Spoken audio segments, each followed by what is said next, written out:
Good afternoon, everyone. This is day 22 of the Trump Republican shutdown of the federal government.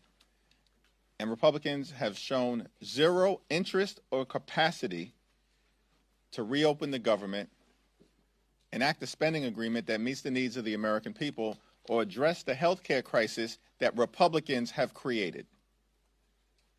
And the health care crisis is growing in intensity and urgency all across the country.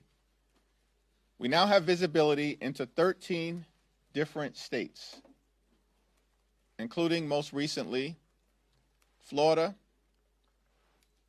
Virginia, Maryland, and Georgia. And all across those states, millions of Americans are going to experience dramatic increases in their health care premiums, co-pays, and deductibles, as is the case with everyday Americans all across the country. In Florida, by way of example, a 58-year-old in Panama City, Florida, single on the Silver Plan, currently receives ACA tax credits, pays for health insurance $140.80 a month. Because Republicans have decided to allow the Affordable Care Act tax credits to expire, that same individual who's currently paying $140.80 per month, their costs will go up to $1,526 per month. Republicans did that because of their refusal to extend the Affordable Care Act tax credits. In Florida, a 46-year-old with 3 children in Santa Rosa.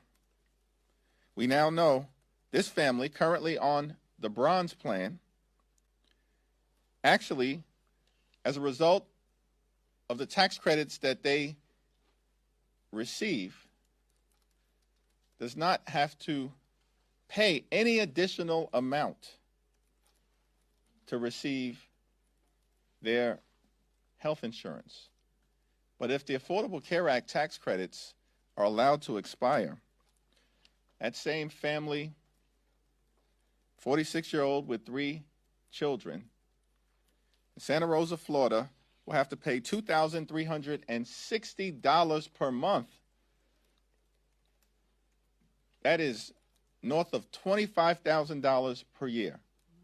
Unaffordable, impossible, unsustainable, and it will result in that family having to go without the ability to see a doctor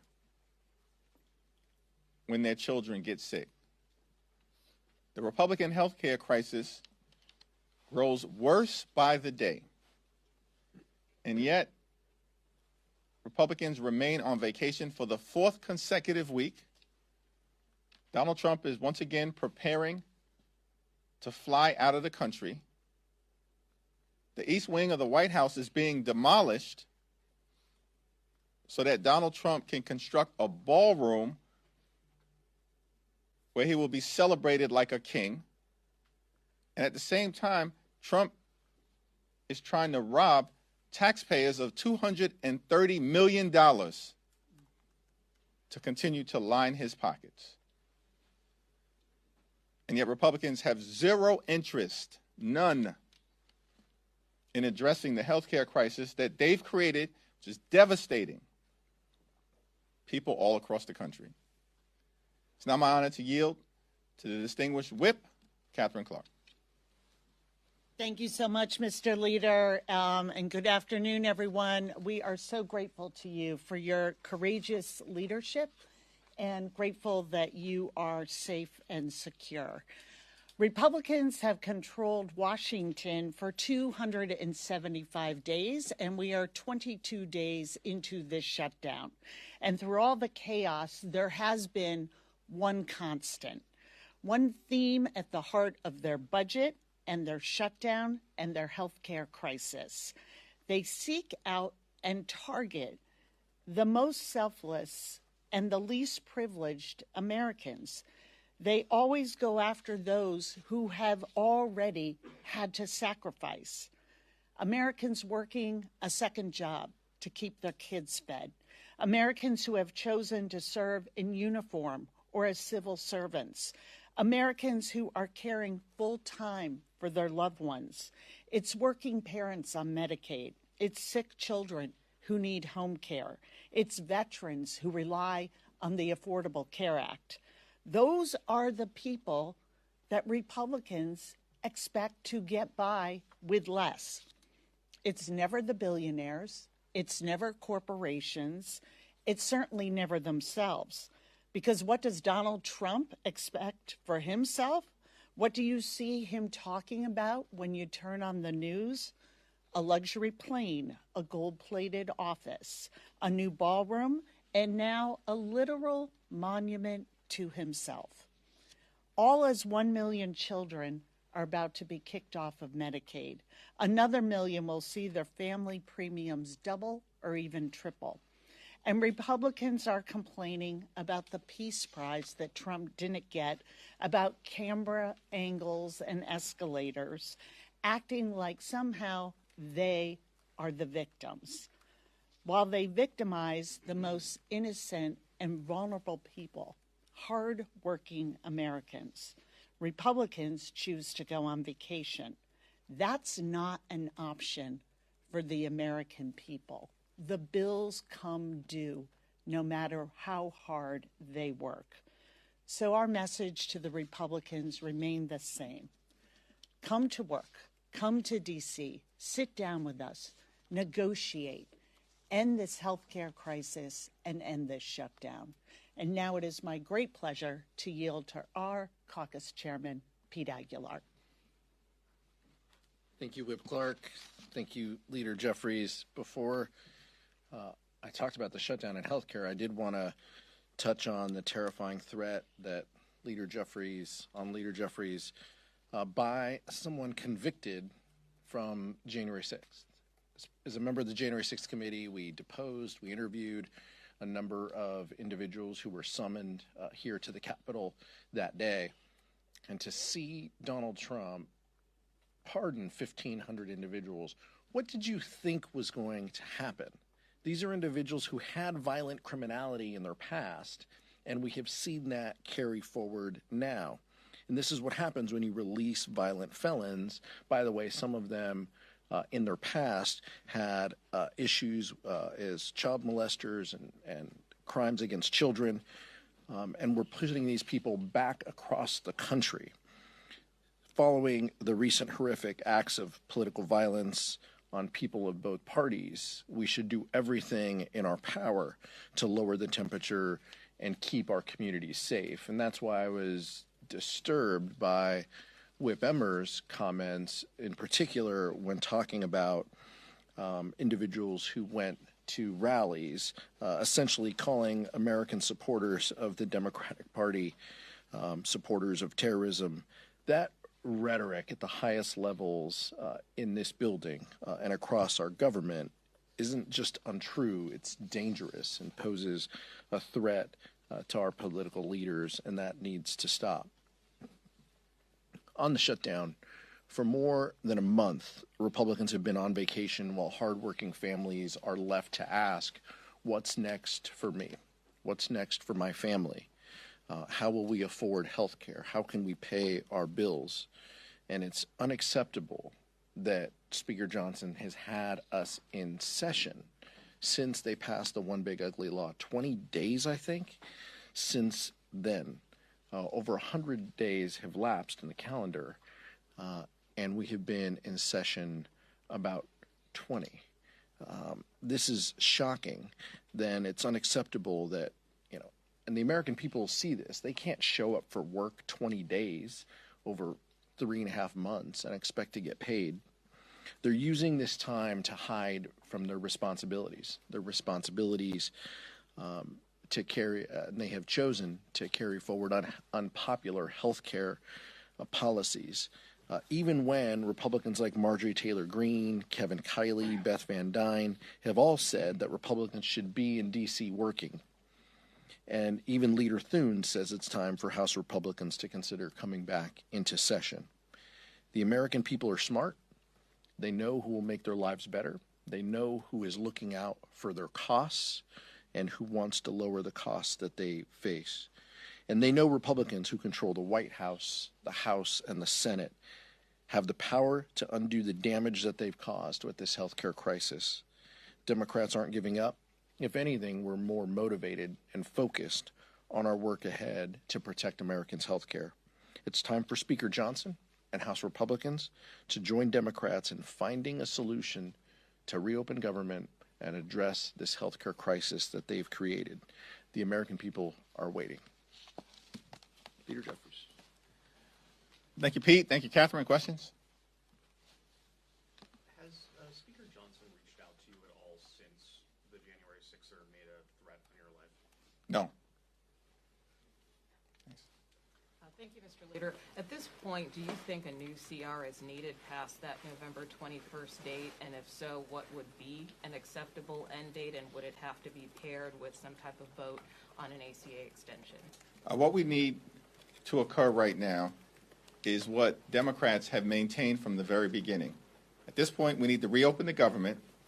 We need to enact a spending bill that actually meets the needs of the American people in terms of their health, their safety, and their economic well-being, particularly in terms of driving down the high cost of living, while at the same time decisively addressing the Republican health care crisis that grows graver by the day.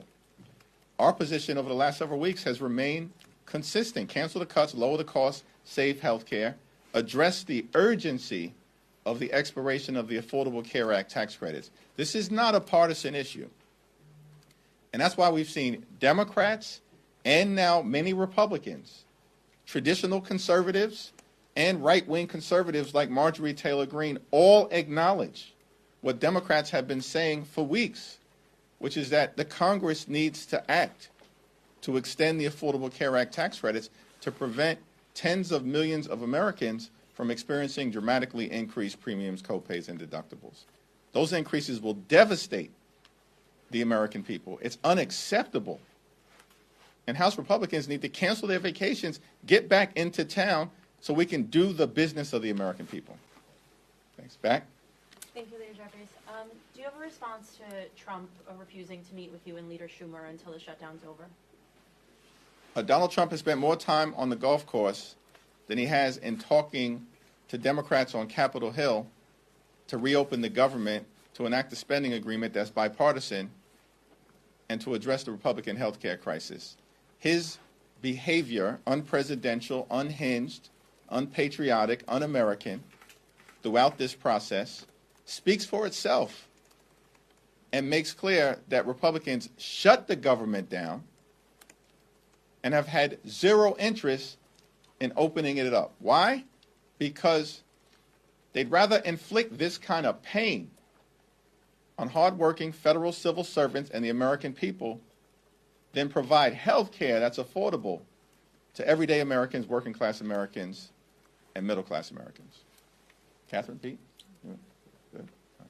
Thank you, Mr. Leader. Going back to the CR conversation, some Senate Republicans, including Leader Thune, have said the longer the shutdown goes on, the higher the likelihood that a full-year CR would be necessary. What are your thoughts on that conversation kind of intensifying in the Senate? And maybe Chair Aguilar as an appropriator. I know appropriators hate those words, full-year CR, so I'm hoping you can explain to the American people why that's something that probably most Democrats would oppose in this situation. Well, let me let Chairman Aguilar and Whip Clark respond, and then I'll address the question as well.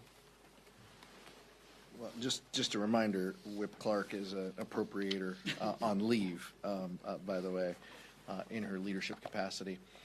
Look, as the leader mentioned, none of us want a continuing resolution. We want government open. I want people to go to the Smithsonian's. I want park rangers to be able to work.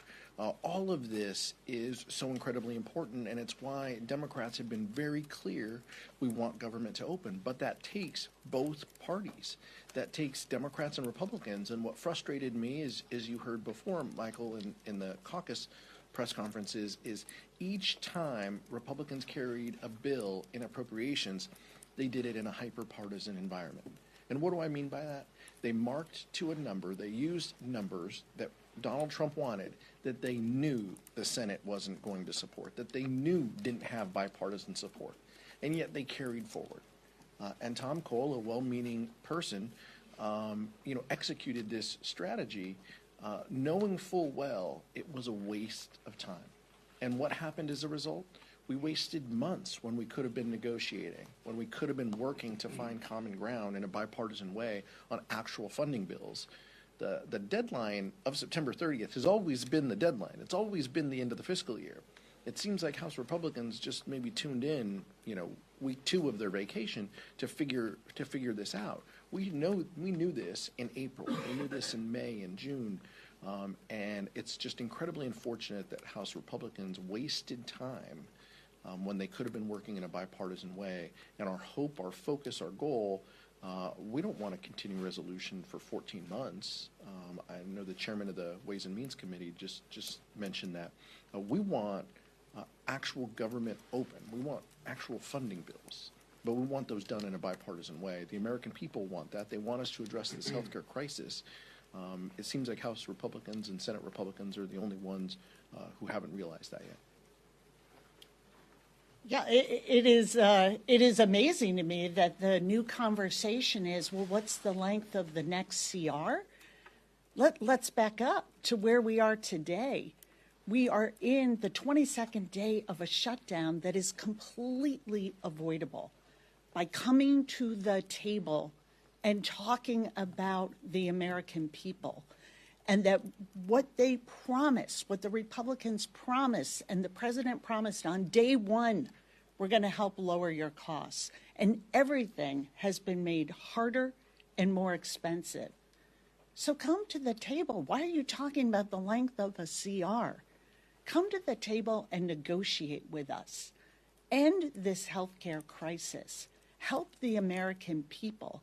And I repeat this every week, but 60% of households are not making it, unable to provide the basics. And so let's bring those voices in. And by refusing to even show up to do your job, the arrogance and the dismissal of what's happening in people's lives, how they feel when they know the threat to being able to provide for their families, being able to afford housing, groceries, the utility bill, and then this blow. I mean, how are people possibly supposed to be able to afford an increase of $2,000 in their monthly insurance premium? This is the issue we need to be talking about. And then we can work on making sure that we reopen government quickly. And the other, they are now trying to reimagine themselves as the champions of federal workers, of the champions of food programs and health care, when all they have done is take an axe to all of that since they came into office, and deliberately, their word, inflict trauma on people who serve the public. So come to the table, come back to work, and put the voice of American families who are struggling back into the work you do. Then we can come together and get government reopened quickly and get healthcare costs back under control for American families. We're in the midst of a cost of living crisis here in this country. Donald Trump and Republicans promised to lower the cost of living on day one. Costs aren't going down, they're going up. Electricity prices through the roof. Housing costs up. Grocery costs up. Child care costs up. And now Republicans refuse to do anything to extend the Affordable Care Act tax credits, which is going to result in tens of millions of people experience dramatically increased premiums, copays, and deductibles. It's out of control. It's a cost of living crisis and it's a health care crisis at the same time. And yet Republicans continue to ignore it, refuse to deal with it. And on top of all of that, we're in a moment where millions of Americans are about to increase their experience with heightened food insecurity, with hunger, because of the one big ugly bill and the fact that Republicans enacted the largest cut to nutritional assistance in American history. These are all quality of life issues that have to be dealt with right now.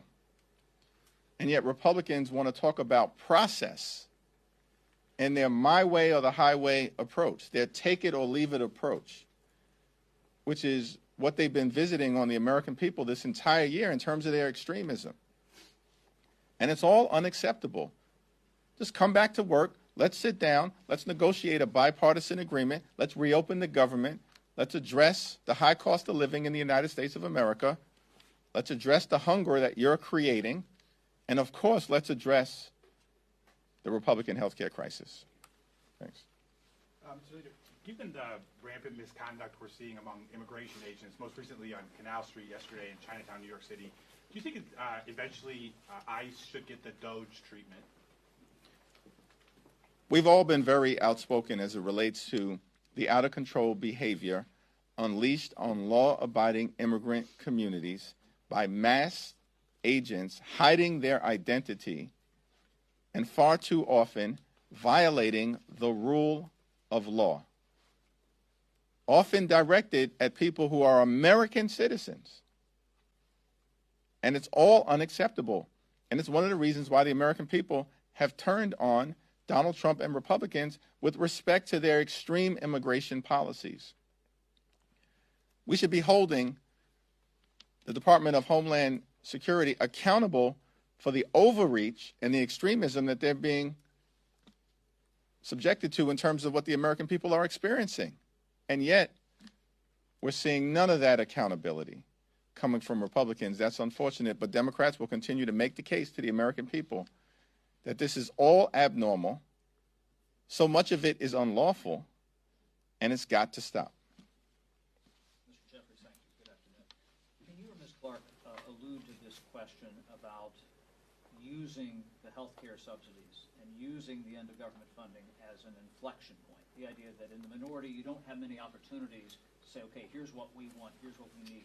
Can you talk about using that, and is there concern about pain that's being inflicted on federal workers here, because you're like, this is the strategy that we've chosen?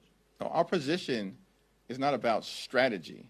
Mike Johnson and the Republicans keep talking about strategy. What we're focused on as Democrats is making a difference in the lives of the American people. Because the American people deserve better than what they've gotten from Donald Trump and extreme MAGA Republicans who haven't made their life better. They've made their life worse. Their life has become more expensive. And now because of the Republican health care crisis, that includes the largest cut to Medicaid in American history, hospitals, nursing homes, and community-based health centers closing all across America, including possibly dozens in Alabama, as was announced earlier this week. And now because of their refusal to extend the Affordable Care Act tax credits, tens of millions of Americans are about to experience dramatically increased health care costs that will medically bankrupt them or prevent these Americans from being able to go see a doctor when they need one. These are real life consequences of extreme Republican policies. That's what this moment is all about. And as Democrats, we're going to continue to stand with hard-working federal employees who've been under assault by Donald Trump and his administration since January 20th of this year, prior to the start of the Trump Republican shutdown. More than 200,000 federal employees had already been forced off the job by Donald Trump. That's before the shutdown. So it's unfortunate that Trump and the Republicans have chosen to use their own shutdown to further hurt the American people. That's why our position continues to be, come to the table, let's reopen the government, Let's enact a bipartisan spending agreement that makes life better for the American people. And let's address the health care crisis that's devastating people in working class America, in rural America, in urban America, in small town America, in the heartland of America, and in black and brown communities all across America. Yeah, let's rewind the tape a little bit here and talk about how we got here. Donald Trump promised the American people, I will love and cherish Medicaid. And if you remember, when they were going through their budget process, they took $800 billion, said was going to come out of a specific committee. And we said, those are going to be cuts to Medicaid. What did we hear from our colleagues across the aisle? Where does it say Medicaid? Where does it say that? We're going to protect Medicaid. When they knew full well they were going after people's health insurance. We have been trying to meet with them, talk to them, use the appropriations process to cut a fair deal. It's this theme that I've been talking about, that why do you go after the American people who are struggling to get by? Why is that the bargain?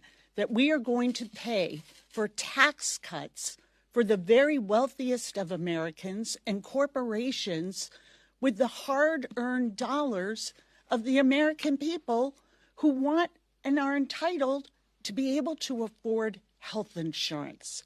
And what have we seen since they're going to love and cherish Medicaid?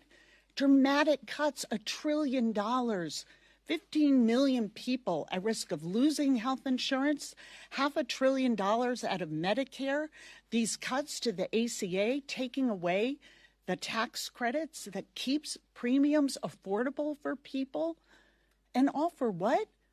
So they can make permanent tax cuts for the very wealthiest and drive up the deficit at the same time, telling hardworking Americans, not only going to be hard today, it's going to be hard for your grandchildren into the future to pay off an economy that we are rigging against you. That's the message to the American people. And Democrats are saying, by rejecting their CR, enough is enough. Enough is enough. We cannot go along with this extreme agenda. And their choice was to cancel even coming to Congress leading up to the date of the shutdown. They have chosen this shutdown, and they continue to make it punitive to federal workers in a way that I've never seen any administration do. That they are choosing who they like, who they don't. We have always come together before any shutdown, no matter which party was, had policy disagreements over what, and said, we will come together in a bipartisan way and pay our troops. The White House just said in the past hour that it was Democrats who were essentially being punitive by saying, let's, let them cut some of those programs and we'll use this as leverage. What's your response to that? I would put that in the category of love and cherishing Medicaid and lowering your costs on day one. It's an outrageous, they have been attacking federal workers. Their goal was to inflict trauma. Whether it is firings, proposing that some people will not get the back pay that they are entitled to get under federal law in this shutdown, making things as difficult as possible. I mean, the way they have treated workers, whether they're federal workers or hardworking people in our community who are trying to provide for their families and are struggling to do that, it is just a let them eat cake moment. You just fend for yourselves, because we'll tell you who we're working for. Those who already have great wealth and power, full stop. So they can say whatever they want. They can issue and try and spin the context. Federal workers know who's on their side. And working people in this country are watching what is happening and watching them put them last. You get in line. Your tax credits that help you pay for insurance premiums, those expire. Those for the very wealthiest, we're making those permanent in the very same month, in the month of December. It is outrageous. And the fact that they aren't even showing up, you don't even show up to do your job is something that it is no wonder that the American people are showing up and 7 million strong at rallies on Saturdays, but also showing up in poll after poll saying, this doesn't work for me. The system was already rigged against me, and now it's getting worse due to your policies. So they should really look in the mirror. And if they've decided that cutting people's health insurance in order to give the wealthiest people in this country a tax break is a bad policy, we are here to meet with them and talk about how we can undo this. Let's put the people back into the proposition here and end this shutdown. No, right there. Third row. Leader Jeffries, what advice are you offering Illinois Democrats right now who are considering redrawing their maps? And do you share any reservations about potentially diluting Democratic strongholds? As was the case in California, it's my expectation that Illinois Democrats are going to carefully consider their options and make sure that they draw the fairest map possible for the people of that great state in the context of Donald Trump's efforts to gerrymander congressional maps all across the country, including most recently in North Carolina, because Republicans are running scared. They know that if the election were held today, they would lose the House decisively, and that's why they're trying to rig the midterm elections. So are you supportive of the redistricting Thanks. effort? Same answer. Third row. Okay. Yep. In about a week, House staffers will start to miss their first paycheck if the government shutdown continues to drag on. What kind of guidance have you given to offices or staff about this upcoming deadline? Yeah, there's been ongoing discussions with our hardworking staff. These are great, patriotic Americans who are all in on public service, all in on serving the people that members of Congress are privileged to represent across the country, and we'll continue to provide them with a lot of information. The hope is that we get this shutdown resolved before the end of the month. We've been maintaining that position from the very beginning of the Trump Republican shutdown. But Republicans have had they shut the government down. All the Republicans talk about every time they stand at this podium or appear on TV, from the speaker on down, all they talk about is the American people gave them unified government, complete control of government. We control government. This is what Republicans say. We have a mandate. Republicans control the House, the Senate, and the presidency. They shut the government down. They reinforce that point every time that talking point comes out of their mouth. And what Democrats are saying is that we want to find a bipartisan path forward, but that involves good faith negotiation on the other side of the aisle, so we can come to a common sense resolution in ways that are actually designed to make life better for the American people. We're fighting to lower the high cost of living. We're fighting to fix the healthcare system that Republicans have broken. And we're also fighting to clean up corruption in Washington, D.C., where we have an American president behaving like an organized crime boss, stealing taxpayer dollars in real time in front of everyone in plain sight. And the Republicans have nothing to say about the emerging crime scene at 1600 Pennsylvania Avenue. November 1st is coming up quite soon, and more Americans will get those premium notifications. What is the is there a strategy change once you hit that date and then beyond that date in terms of how Democrats are viewing the shutdown, how you're messaging, and what we can all expect going forward? Our view has been very clear from the beginning.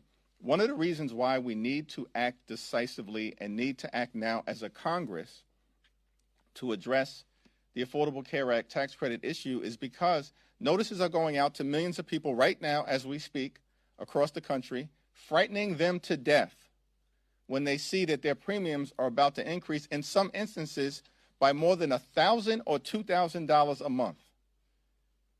And more than 90% of the people who receive Affordable Care Act tax credits make approximately $63,000 a year. Think about that.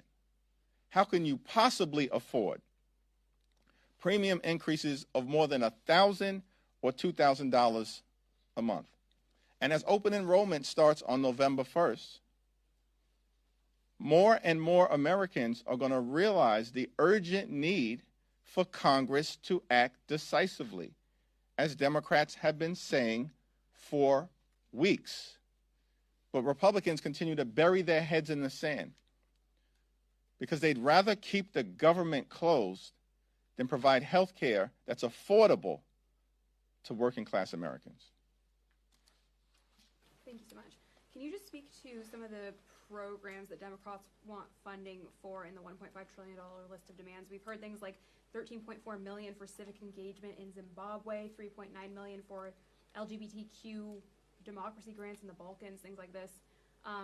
You guys say this is about saving healthcare, but how do these pet projects fit in? Yeah, we have no idea what you're talking about or what Republican extremists fed you those talking points, but the reality is what we are doing is defending the health care of the American people. Yeah, we do want to restore the fact that the largest cut to Medicaid in American history has been visited upon the American people by Donald Trump and Republicans, even though they promised to love and cherish Medicaid. But instead of doing that, they cut about $1 trillion from Medicaid. And as a result of that fact, hospitals, nursing homes, and community-based health centers are closing all across the country, including in Republican states like Georgia, like Alabama, and Republican states all across the country. And Republicans have visited the largest cut to Medicaid in American history on their own people. That's what we want to restore.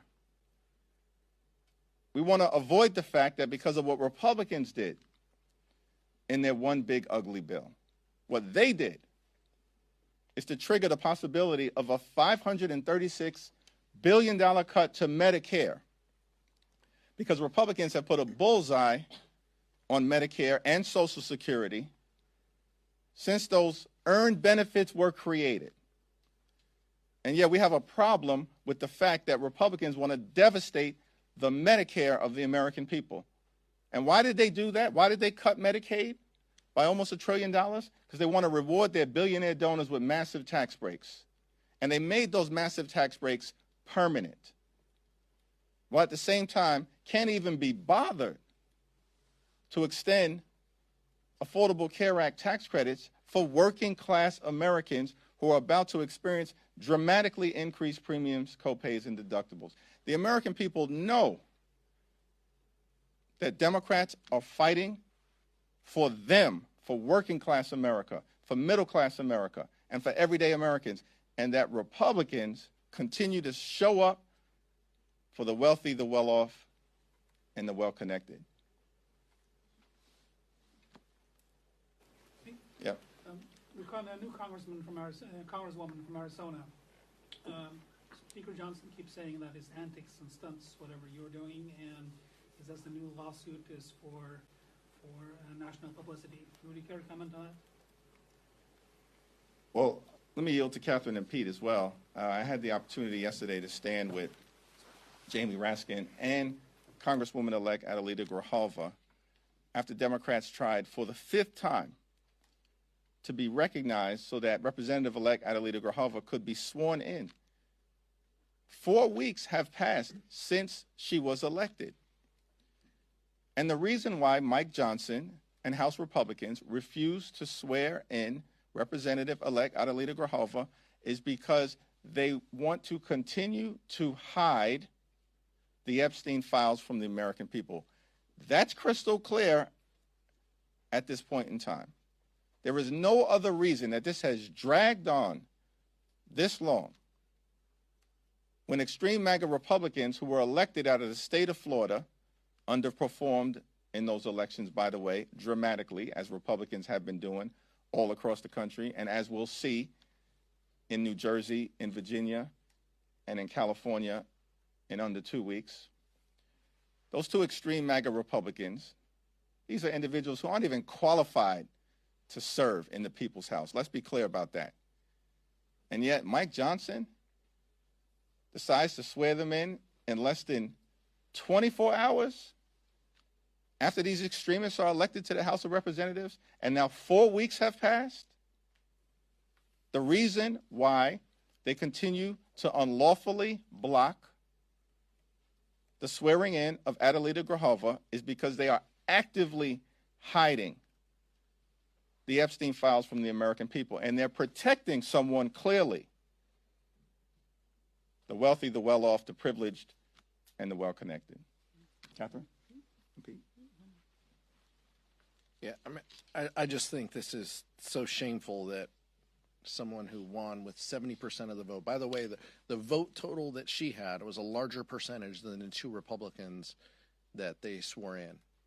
So under his own standard, right, we need to swear her in. She has a certificate of election from the Secretary of State in Arizona. It is absolutely shameful that Speaker Johnson hasn't given her the oath of office. Members were sworn in during the government shutdown 6 years ago. New class of members took their oath of office. None of these excuses actually mean anything, is what Leader Jeffries just said. These are just talking points because he doesn't want to swear her in to be the 218th signature on these Epstein files. That's just what it is. But for her, and I know Adelita Grijalva is more concerned about her constituents than she is about her. This is about 800,000 people in the state of Arizona who don't have a voice here on Capitol Hill until she takes office. So for those people who are reaching out, who need help and support, who are navigating federal agencies, veterans who need VA appointments, those individuals don't get the help and support because they don't have a member of Congress. They can go to their senators, and we encourage them to do that. But it's absolutely shameful that Speaker Johnson won't swear Adelita Grijalva in, and it really does beg the question of, what are you hiding? Why not? How easy can this be? Pro forma session, swear a member in. It's not that hard. Speaker Johnson needs to do the right thing. Okay. Thank you, Leader Jeffries. Wondering if you could comment, the Pentagon is implementing some new policy with regards to communication with members of Congress, apparently centralizing that through a specific office. How, from your perspective in Congress, would that affect the day-to-day operations here and your visibility as a co-equal branch of government into what's going on there? Well, this is just another example. And by the way, Pete Hegseth, the most unqualified Secretary of Defense in American history, and an example of the type of extremists that have been rubber stamped by Republicans in the Senate. They know these people were unqualified. They put them into office, and now they're continuing to undermine American values every single day of the week, as opposed to actually doing their job. And from our perspective as Democrats, listen, we're not going to bend, we're not going to break, we're not going to bow down to any wannabe king as it relates to upholding our oath of office and standing up on behalf of the American people. The Republicans were confused as we began to deal with the spending bill issues that we're confronting right now on behalf of the American people. They're very confused because all along Donald Trump knows that House and Senate Republicans, they function like a wholly owned subsidiary of the Trump cartel. That's how they act. They just rubber stamp Donald Trump's extreme policies and they move on. Don't say anything about it. Boss says jump, they just say how high. That's how Republicans have behaving all year. Our thing is that, no, we are a separate and co-equal branch of government. We don't work for Donald Trump. We don't work for J.D. Vance. We don't work for their MAGA billionaire donors. We work for the American people. And that's why we're standing up for the health care of everyday Americans. And that's why Democrats are in this fight until we win this fight. Thank you all.